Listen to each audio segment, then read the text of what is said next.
안녕하세요, 여러분. 오늘은 조금은 민감하고 하지만 많은 분들이 깊이 공감하실 만한 이야기를 세심하게 다뤄볼까 합니다. 바로 시어머니의 산후조리원 방문, 과연 산모에게는 괜찮을까?에 대한 이야기입니다.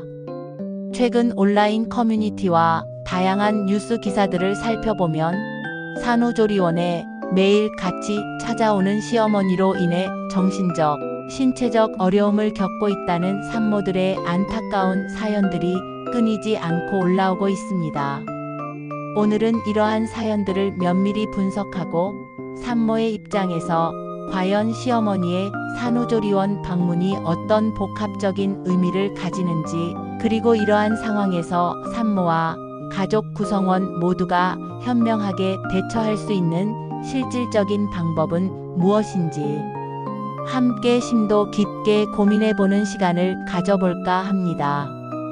특히 제가 직접 겪은 매우 생생하고 솔직한 경험담을 상세하게 섞어 말씀드릴 테니 이 자리에 계신 많은 분들이 깊이 공감하시리라 생각합니다. 단순한 이야기가 아니라 실질적인 해결책을 모색하는 의미 있는 시간이 되기를 바랍니다. 산후조리원은 산모가 출산이라는 거대한 과정을 성공적으로 마치고 난 후 지친 몸과 마음을 온전히 회복하고 더 나아가 아기와 함께 새로운 삶의 여정에 차분히 적응해 나가는 데 있어 절대적으로 중요한 공간이자 시간입니다.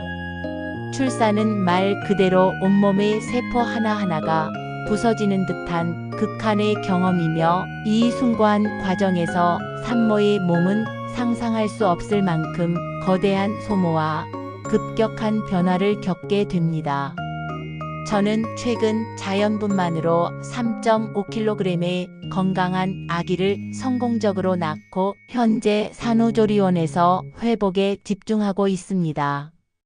처음에는 몸의 회복 속도를 고려하여 2주 정도만 조리원에 머무를 생각이었지만 막상 출산을 하고 나니 예상보다 훨씬 더 몸이 힘들고 지쳐서 3주로 예약을 부득이하게 연장하고 최대한의 휴식을 취하고 있는 상황입니다. 아이를 낳은 직후에는 워낙 경황이 없고 극심한 통증에 무감각해져서 제 몸을 찢고 꿰매는 것도 미처 느끼지 못할 정도였는데, 놀랍게도 하루 이틀이 지나자마자 온몸의 모든 관절과 근육이 아픈 곳이 없을 정도로 극심한 통증에 시달리기 시작했습니다. 마치 온몸을 몽둥이로 두들겨 맞은 듯한 전신 통증과 함께 걷고 서는 것조차 힘든 상태입니다. 게다가 저는 극심한 통증뿐만 아니라 식사조차 제대로 할 수가 없는 상태입니다. 주변의 다른 산모들은 제공되는 식사를 뚝딱뚝딱 맛있게 잘만 드시던데 저는 계속 속이 미식거리고 메스꺼워서 아무것도 입에 대지 못하고 있습니다.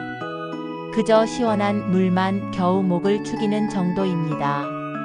조리원 선생님들도 저를 걱정하시며 산모님, 그렇게 식사를 제대로 안 하시면 산후풍이 올 수도 있고 머리도 많이 빠지고 몸이 급격히 축나서 나중에 큰 고생을 하실 수도 있습니다. 라고 진심 어린 걱정을 해주시고 계시지만 도무지 음식이 목구멍으로 넘어가지 않습니다. 마치 임신 초기의 극심한 입덧을 다시 경험하는 것처럼 토할 것 같고 어지럼증까지 동반되어 머리가 계속 뱅글뱅글 도는 느낌입니다. 이런 최악의 신체적 컨디션을 겪고 있다 보니 사랑하는 남편이 면회를 오는 것조차 솔직히 버겁게 느껴질 때가 많습니다. 다행히 저의 친정 부모님께서는 제 몸 상태를 누구보다 잘 이해하시고 면회를 오셔서도 제가 힘들어할까 봐 금방 돌아가시며 제 편안한 휴식을 배려해 주시는 따뜻한 마음이 너무나도 감사하더라고요. 부모님의 깊은 배려심 덕분에 조금이나마 위안을 얻고 있습니다.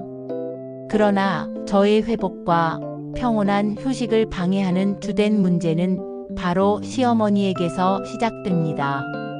출산 이후부터 시어머니께서는 매일같이 한 번도 빠짐없이 조리원에 방문하고 계십니다.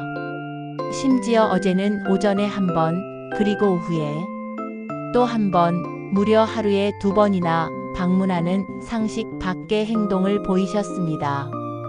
솔직히 이 끔찍한 컨디션에 누군가 찾아오는 것 자체가 너무나도 귀찮고 힘든 일인데 시어머니께서는 오실 때마다 늘 똑같은 질문만 반복하십니다. 아기 상태는 괜찮냐? 이 한마디가 전부입니다. 제 안부를 묻거나 제 몸은 괜찮은지 불편한 곳은 없는지 등의 질문은 단 한 번도 없었습니다. 물론 사랑스러운 손주가 보고 싶으신 마음은 충분히 이해하지만 오직 아기에게만 관심이 쏠려 있는 듯한 그 냉담한 태도에 깊은 서운함과 절망감이 밀려왔습니다. 마치 제가 투명인간이 된 것만 같았습니다. 더욱 저를 답답하고 분노하게 만드는 것은 시어머니께서 매일같이 뭘 바리바리 쌓아오시는데 그걸 들여다보면 죄다 본인의 아들, 즉 제 남편이 좋아하는 음식들로 가득 차 있다는 겁니다. 제가 처음에 시어머니께서 얘야 힘든데 뭐 먹고 싶은 거라도 있니? 하고 친절하게 물으시길래 용기를 내서 어머님, 제가 지금 속이 안 좋아서. 그런데 시원하고 달콤한 황도 복숭아가 너무 먹고 싶어요 라고 간절하게 말씀드렸거든요. 그런데 지금까지 단 한 번도 황도 복숭아는커녕 그 어떤 과일도 사오시지 않았습니다. 그 대신 아들인 남편에게는 얘야, 더운데 너도 고생이 많다. 이거 먹고 힘내라 하시면서 남편이 너무 좋아하는 바나나는 매일같이 사오시고 심지어 정성스럽게 우유에 갈아서 바나나 우유까지 만들어 가져오십니다. 저는 밥 한 숟가락도 못 넘기고 죽을 지경인데 아들 먹으라고 집에 갈 때 가져가라며 락엘락통에 온갖 반찬까지 바리바리 싸주시는 모습을 매일같이 보고 있자니 정말이지 화병이 나서 미칠 것 같습니다. 음식을 싸오는 것까지는 100번 양보해서 이해한다고 쳐도 제가 그 음식들 냄새만 맡아도 속이 메스껍고 토할 것 같은데 말이죠. 저에게는 아무런 배려도 없는 시어머니의 행동에 절망감을 느낍니다. 결국 더 이상 참다 못해 어제 밤에는 시어머니께 조심스럽고 정중하게 하지만 단호하게 제 마음을 말씀드렸습니다. 어머님, 정말 죄송하지만 제가 지금 몸이 너무 힘들고 회복이 필요한 시기이니 죄송하지만 당분간은 조리원 방문을 조금 자제해 주시고 제가 몸 좀 회복되고 난 후에 와주시면 안 될까요? 제가 가만히 누워서 쉬고만 있어야 하는데 어머님이 매일 같이 오시니까 제 마음도 너무 불편하고 정신적으로도 힘이 듭니다. 라고요. 시어머니께서는 제 말을 들으시더니 알겠다고 하시기는 했지만 그 표정에서는 이루 말할 수 없는 서운함이 뚝뚝 떨어지는 것을 보았습니다. 저 또한 마음이 너무나도 아팠지만 제 몸과 마음의 건강을 지키고 온전히 회복하기 위해서는 어쩔 수 없는 그리고 반드시 해야만 하는 선택이었다고 스스로를 다독였습니다. 이렇게라도 하지 않으면 제가 정말 정신적으로 무너질 것 같았기 때문입니다. 심지어 이곳 조리원의 간호사 선생님들과 관리사 선생님들도 저를 안타깝게 보시며 산모님, 시어머님 정말 대단하시네요. 이렇게 폭염이 기승을 부리는 더위에 매일같이 오시는 시어머니는 처음 봅니다. 라고 하시는데 정말이지 너무 창피하고 쪽팔려 죽겠습니다. 저희 친정 부모님도 우리가 너무 자주 오면 우리 딸이 제대로 쉬지도 못하고 불편해할 텐데 괜찮은지 얼굴만 확인했으면 얼른 가자 하시면서 면회 시간을 최대한 짧게 잡고 저를 배려해 주시거든요. 그런데 시어머니께서는 도대체 무슨 생각으로 어떤 의도로 매일 같이 조리원에 오시는 건지 저는 도저히 이해가 가지 않습니다.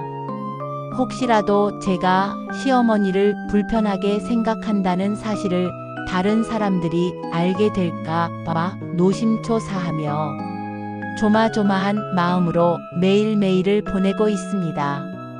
이런 상황 자체가 저에게는 엄청난 스트레스입니다. 저는 그저 아무도 방해하지 않는 조용하고 평화로운 방에서 제발 혼자 편안하게 쉬고 싶은 마음뿐입니다. 하지만 매일같이 누워서도 시어머니의 방문을 기다리고 실제로 시어머니의 얼굴을 봐야 하니 제 마음은 더욱더 우울해지고 감정은 마치 땅 밑으로 끝없이 꺼지는 것만 같습니다.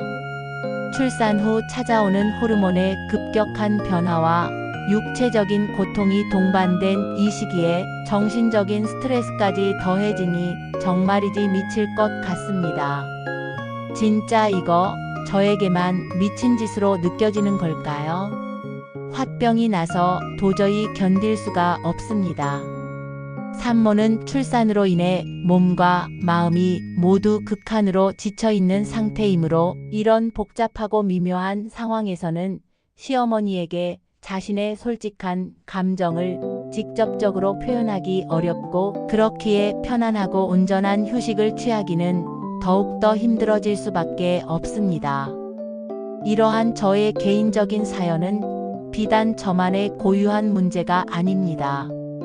온라인 커뮤니티에는 저와 비슷한 혹은 더 심각한 상황을 겪고 있는 산모들의 사연이 셀 수 없이 많이 올라오고 있습니다. 시어머니가 산모의 몸 상태나 안부보다는 오직 아기에게만 지대한 관심을 보이거나 심지어 산모가 먹기 힘든 음식 위주로 가져와 남편에게만 챙겨주는 듯한 모습을 보여 산모가 깊은 서운함과 소외감을 느끼게 된다는 이야기는 이제 흔한 이야기가 되어버렸습니다. 어떤 경우에는 시어머니의 지나치게 잦은 방문과 불필요한 간섭으로 인해 산모의 스트레스가 극심해지고 이러한 스트레스가 부부간의 심각한 갈등으로 이어지거나 최악의 경우 산후 우울증을 악화시키는 주요한 원인이 되기도 합니다. 이는 산모 개인의 문제가 아니라 가족 전체의 불행으로 이어질 수 있는 심각한 사안입니다. 그렇다면 이처럼 민감하고 어려운 상황에서 우리는 어떻게 현명하고 슬기롭게 대처해야 할까요? 전문가들은 몇 가지 실질적인 해결 방안을 제시하고 있습니다. 첫째, 가장 중요하지만 동시에 가장 어려운 부분일 수 있는 솔직하고 진솔한 대화입니다. 산모가 시어머니께 직접적으로 불만을 표현하기 어렵거나 망설여진다면 남편을 통해 자신의 솔직한 감정과 바람을 간접적으로 하지만 명확하게 전달하는 것이 좋습니다. 이때 남편이 아내의 입장을 충분히 이해하고 시어머니께 상황을 팩트펄리, 즉 지혜롭게 잘 설명해 드리는 것이 매우 중요합니다. 남편의 역할이 이 문제 해결의 핵심이라고 해도 과언이 아닙니다. 남편이 아내와 시어머니 사이에서 중재자 역할을 제대로 수행해야만 오해를 줄이고 갈등을 예방할 수 있습니다. 둘째, 방문 횟수를 명확하게 제한하는 것입니다. 시어머니께 산모의 건강 상태를 최우선으로 고려하여 방문 횟수를 구체적으로 줄여달라고 정중하게 부탁하는 것이 좋습니다. 이때는 산모의 회복이 현재 가장 중요하며 산모의 충분한 휴식이 아기와 가족 모두의 건강과 행복에 직결된다는 점을 명확하게 그리고 침착하게 전달하는 것이 중요합니다. 예를 들어, 어머님, 제가 회복이 늦어지고 있어서 의사 선생님께서 절대적인 안정을 취하라고 하셨습니다. 정말 죄송하지만 당분간은 주 1회 정도만 짧게 면회해 주시면 감사하겠습니다와 같이 구체적인 요청을 하는 것이 효과적입니다. 모호하게 말하는 것보다는 정확한 가이드라인을 제시하는 것이 좋습니다. 셋째, 산모 중심의 배려를 강력하게 요청하고 유도하는 것입니다. 시어머니께서는 산모가 편안하게 쉴 수 있도록 최대한의 배려를 해주시고 특히 육아 방식이나 산후조리 음식 등에 대한 불필요한 간섭은 최대한 자제해야 함을 이해시켜야 합니다. 산후조리 기간은 산모의 육체적인 회복뿐만 아니라 정신적인 안정과 건강에도 매우 중요한 시기입니다. 낯선 환경과 출산 후 급변하는 호르몬으로 인해 몸과 마음이 지쳐있는 산모는 시어머니의 잦은 방문이나 간섭으로 인해 불필요한 스트레스를 받을 수밖에 없습니다. 특히 육아 방식에 대한 조언이나 음식에 대한 간섭이 있을 경우 산모는 자신이 무능하거나 부족하다는 느낌을 받아 더욱 힘들어질 수 있습니다. 시어머니의 조언이나 도움은 감사하지만 산모의 의견을 존중하고 주체적인 선택을 할 수 있도록 배려하는 것이 중요합니다. 넷째, 산후도우미 활용을 적극적으로 고려해 볼 수 있습니다. 시어머니의 도움 대신 전문 산후도우미를 고용하여 산모가 훨씬 더 편안하고 전문적인 케어를 받으며 산후조리를 할 수 있도록 돕는 것도 매우 좋은 방법입니다. 실제로 유명 온라인 커뮤니티인 82쿡 게시판에서는 시어머니가 산후조리를 해주는 것보다 전문 산후조리원이나 산후도우미의 도움이 훨씬 낫다는 의견이 압도적으로 많습니다. 이는 산모가 자신의 감정을 편안하게 표현하고 온전한 휴식을 취할 수 있는 환경이 무엇보다 중요하다는 점을 강력히 시사합니다. 시어머니의 방문이 스트레스로 다가온다면 전문적인 도움을 받는 것이 현명한 선택일 수 있습니다. 마지막으로 산후조리원 선택 시 면회 규정을 꼼꼼하게 확인하는 것이 매우 중요합니다. 산후조리원을 계약하기 전에 해당 조리원의 면회 규정을 미리 그리고 매우 꼼꼼하게 확인하여 불필요한 방문이나 원치 않는 면회를 최소화할 수 있는 곳을 선택하는 것이 지혜로운 방법입니다. 최근 KNN 뉴스에서는 산후조리원에 입소한 며느리에게 시어머니가 하루에 무려 4번씩 전화한다는 하소연이 소개되기도 했습니다. 이처럼 직접적인 방문뿐만 아니라 전화나 문자 메시지 등 지나치게 잦은 연락 또한 산모에게는 큰 스트레스가 될 수 있다는 점을 시어머니와 가족 구성원 모두가 반드시 기억해야 합니다. 산모의 휴식과 회복은 그 무엇보다 우선되어야 할 가치입니다. 물론 모든 시어머니가 이렇게 불편함을 초래하는 것은 아닙니다. 어떤 시어머니는 며느리를 친딸처럼 생각하고 진심으로 산후조리를 돕는 매우 긍정적인 경우도 분명히 존재합니다.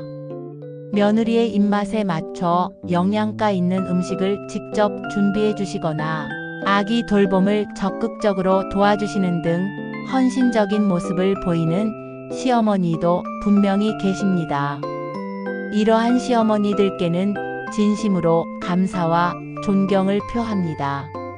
하지만 아무리 시어머니와의 관계가 좋다고 할지라도 출산 직후 산모의 몸과 마음이 극도로 지쳐있는 산후조리 기간에는 산모가 본능적으로 불편함과 예민함을 느낄 수 있다는 의견이 훨씬 더 많다는 점을 간과해서는 안 됩니다. 즉, 시어머니의 방문 자체보다는 그 빈도와 태도가 훨씬 더 중요하며 이 두 가지 요소가 산모의 심리 상태에 결정적인 영향을 미친다는 점을 가족 구성원 모두가 깊이 인지해야 합니다. 지나치게 잦은 방문이나 산모를 조금도 배려하지 않는 일방적인 행동은 필연적으로 갈등의 불씨가 될 수밖에 없습니다. 결론적으로 산후조리원 시어머니 방문 문제는 단순히 누가 옳고 그르냐를 따지는 흑백 논리의 문제가 아닙니다.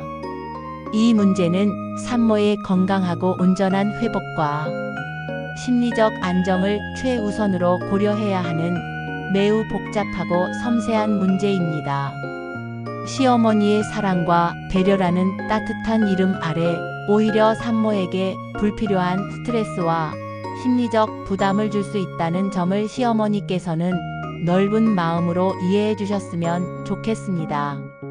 그리고 산모들 또한 자신의 몸과 마음을 적극적으로 지키기 위해 적절한 선을 현명하게 설정하고 필요한 경우 주변에 자신의 어려움을 솔직하고 분명하게 표현할 줄 아는 용기가 필요합니다. 이 모든 노력과 이해가 산모와 아기 그리고 가족 모두의 행복하고 건강한 미래를 위한 것임을 우리 모두가 깊이 명심해야 할 것입니다. 오늘 제가 나눈 솔직한 이야기가 현재 산후조리 중이거나 곧 출산을 앞둔 모든 산모분들께 작은 위로와 함께 실질적인 도움이 되기를 진심으로 바랍니다. 긴 시간 경청해 주셔서 진심으로 감사합니다.